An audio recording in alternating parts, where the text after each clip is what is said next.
தேவனுக்கு மகிமை உண்டாவதாக. தேவன் வெளிப்படுத்தின விசேஷத்தின் மூலமாய் நமக்கு கற்றுக் கொடுக்கிற இந்த பாடங்களுக்காக ஒரு ஸ்தோத்திரம். பரிசுத்த ஆவியானவர் தாமே நமக்கு கற்றுக் கொடுக்கிறவராக இருப்பாராக. பிலதெல்பியா சபையிலே தேவன் செய்த நன்மைகளுக்காக குறித்து நாம் வாசித்து கற்றுக்கொண்டு அந்த நன்மைகள் நாம் பெறப்போகிறோம். அவர் தன்னை இப்படியாக வெளிப்படுத்துகிறார்.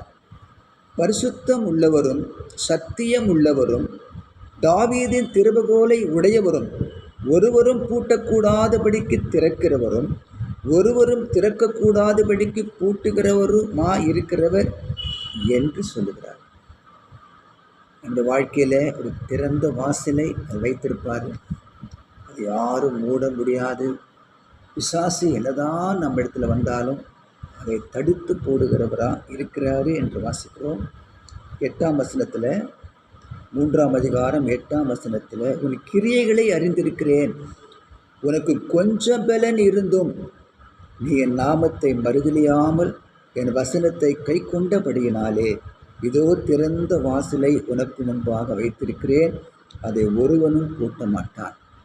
கொஞ்சம் பலன், நமக்கு கூட கொஞ்சம் பலன் தான். நிறைய பலன் இல்லை, நிறைய படிக்கலை, எனக்கு நிறைய பொருள் பணமெல்லாம் இல்லை, நிறைய ஆட்கள் எனக்கு உதவியாக இல்லை அப்படின்னு கவலையே பட வேண்டியதில்லை. தேவன் நமக்கு கொடுத்துருக்கிற அந்த கொஞ்சம் பலனை கொண்டு தேவன் நம்மளோட வாழ்க்கையை அவர் பயன்படுத்த அவர் வல்லவராக இருக்கிறாரு, பிரியமாக இருக்கிறாரு.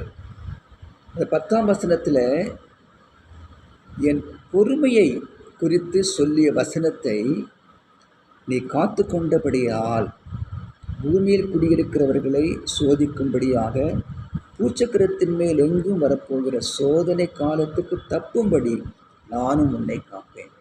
பொறுமையை குறித்து பேசுகிறார். தேவனுடைய பொறுமை, தேவனுக்கு ஒரு பொறுமை இருக்கிறது, நீடிய பொறுமை உள்ளவர். அந்த பொறுமையை குறித்து பேசுகிறார். அது மாத்திரமல்ல, உன் கிரீடத்தை யாரும் எடுத்துக்கொள்ளாதபடிக்கு உனக்குள்ளதை பற்றி கொண்டிரு. வாக்குத்தத்தம், ஜெயம் கொள்ளுகிறவன் எவனோ அவனை என் தேவனுடைய ஆலயத்தில் தூணாக்குவேன், அது நின்று ஒருவனும் நீங்குவதில்லை, ஒரு காலம் நீங்குவதில்லை. தேவனுடைய நாமத்தையும் என் தேவனால் பரலோகத்தில் இருந்து வருகிற புதிய எருசலேமாகிய என் தேவனுடைய நகரத்தின் நாமத்தையும் என் புதிய நாமத்தையும் அவன் மேல் எழுதுவேன் என்று சொல்கிறார். இந்த வாக்குத்தத்தத்தை தேவன் நமக்கும் பலிக்க செய்வாராக. தேவன்